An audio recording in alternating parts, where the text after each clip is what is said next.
Selamat pagi, salam sejahtera. Paling mengejutkan kita hari ini ialah apabila didedahkan Era Muhyiddin merekodkan kos selenggara kereta tertinggi. Wow. Pagi ini saya nak kongsi dengan Anda berapa jumlah kos selenggara kereta kenderaan pada zaman Muhyiddin Yassin yang saya yakin Anda juga mahu tahu, dan saya yakin Anda akan share kepada ramai orang tentang jumlah ini.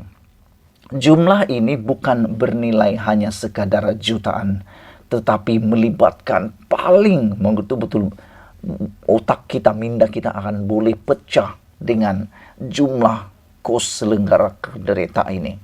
Pada zaman Muhyiddin lagi itu, banyak betul pendedahan yang betul-betul mengejutkan kita.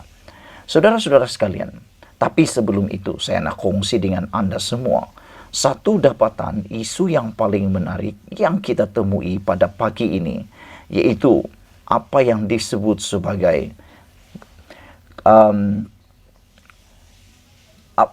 isu yang betul-betul membabitkan siasatan paling berskala besar yang pernah saya tahu, melibatkan keuangan Malaysia.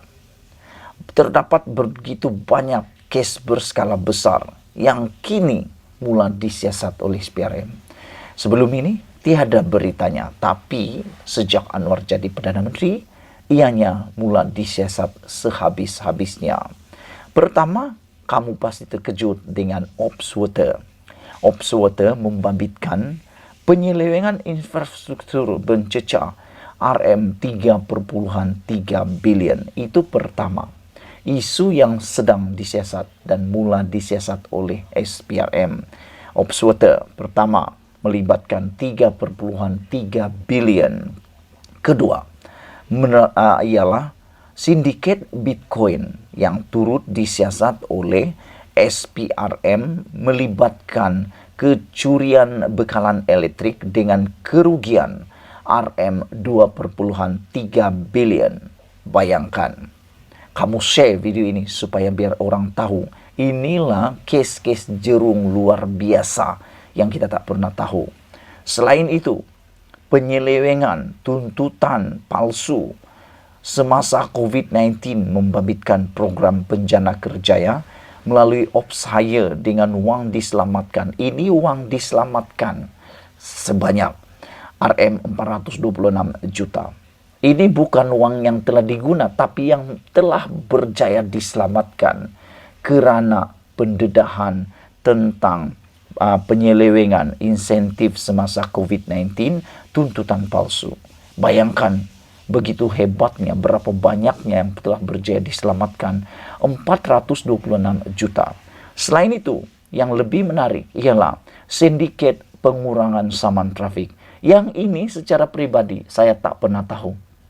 Tapi sejak Anwar Ibrahim jadi Perdana Menteri, didedahkan ada sindiket pengurangan saman trafik membabitkan kelompok dalam sindiket kartel dalam JPJ yang mencecah jutaan ringgit. Wow, ini kartel paling luar biasa gila. Berani-berani mereka membuat sindiket seperti ini. Dan saudara-saudara, ada lagi pendedahan-pendedahan yang lebih luar biasa yang memang sedang di dalam dalam siasatan. Namun demikian, seperti janji saya tadi, era Muhyiddin rekod kos selenggara paling tertinggi sekali. Itu didedahkan oleh Anwar Ibrahim hari ini. Saudara, era pentadbiran Perdana Menteri ke-8 Tan Sri Muhyiddin Yassin pada tahun 2020 mencatatkan kos penyelenggaraan dan pembaikan kereta menteri tertinggi, yaitu sebanyak 672,000 berbanding 2 tahun berikutnya. Bayangkan saudara-saudara, Muhyiddin Yassin hanya menjadi Perdana Menteri beberapa bulan sahaja. Tetapi kos selenggara kenderaan menteri di bawah pentadbirannya telah pun mencecah RM672,000 berbanding 2 tahun berikutnya. Perdana Menteri Datuk Seri Anwar Ibrahim berkata, kos penyelenggaraan dan pembaikan kenderaan menteri pada tahun 2021 berjumlah Rp478.991.50 manakala pada tahun 2022 sebanyak Rp450.690.66. Bayangkan saudara, hanya setahun 400.000, tahun berikutnya 400.000 lagi. Yang menjadi tanda tanya kepada saya ialah, apa kereta yang diselenggara dan dibaiki ini selama 2 tahun berturut-turut? Tahun pertama 400.000, tahun kedua 400.000 lagi. Apa sebenarnya yang dibuat? Takkanlah kereta itu balik-balik rosak, kan tahun lepas sudah dibaiki, tahun ini rosak lagi. Itu yang menjadi tanya-tanya besar kepada kita semua. Kata Anwar yang juga Menteri Keuangan, jumlah keseluruhan penyelenggaraan bagi tempo 2020 hingga 2022 melibatkan implikasi keuangan sebanyak, jangan kau termuntah darah dengan perkara ini, 1 juta.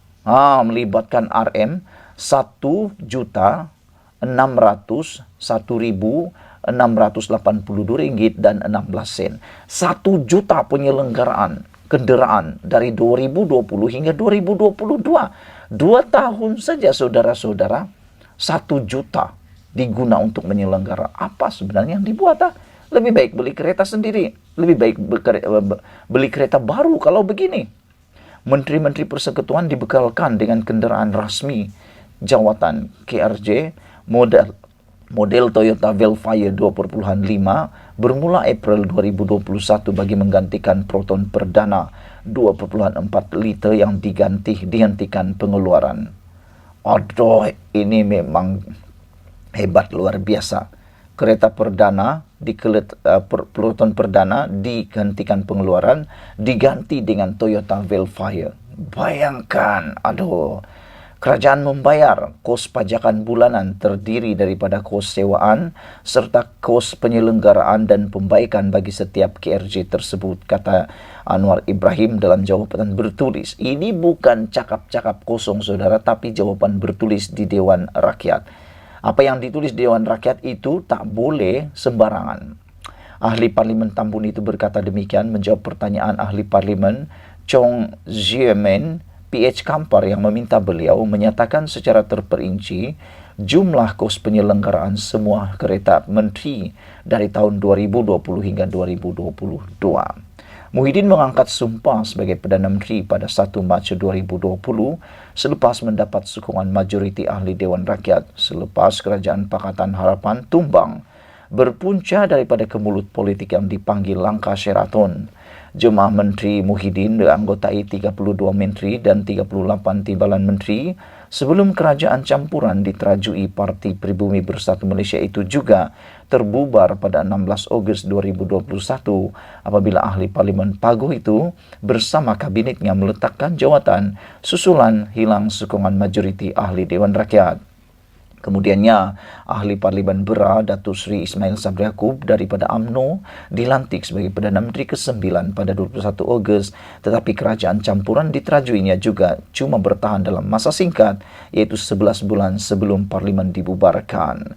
Sekian dulu untuk kali ini. Jangan lupa kamu tinggalkan komen Anda untuk isu yang paling menggila ini. Era Muhyiddin, rekod kos selenggara kenderaan tertinggi dalam catatan Malaysia. Kita jumpa lagi. Malaysia kita punya, kita juga sama-sama cintai Malaysiaku. Bye-bye.